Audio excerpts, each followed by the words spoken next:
Hey everyone, welcome to the Analyx Academy YouTube channel.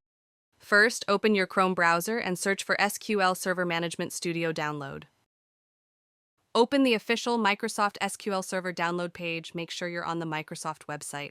Once the page opens, choose the edition you want to install and click on Download SQL Server. This will take you to a new page. Scroll down and select SQL Server Express Edition. After the file is downloaded, double-click on it to start the installation. On the installation screen, you'll see different installation types.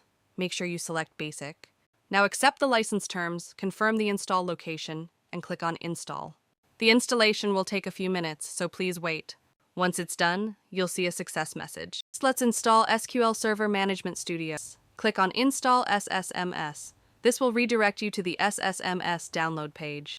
Here, click on Download SQL Server Management Studio SSMS 22 Installer. Once the file is downloaded, double-click on it to run the installer.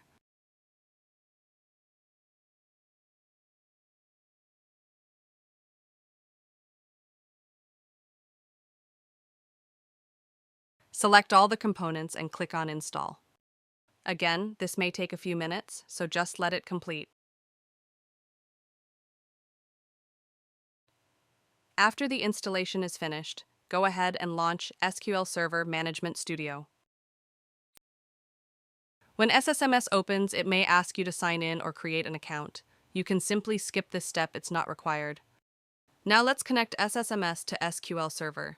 In the server name field, enter your server name. You can find this by checking your username or by opening System Information, where you'll see the system name. Once you have the system name, type it followed by \. Check Trust Server Certificate, and then click Connect, and that's it. Your SQL Server and SQL Server Management Studio are now successfully installed and connected. If you found this video helpful, don't forget to like, share, and subscribe for more SQL and data analytics tutorials. Thanks for watching, and I'll see you in the next video.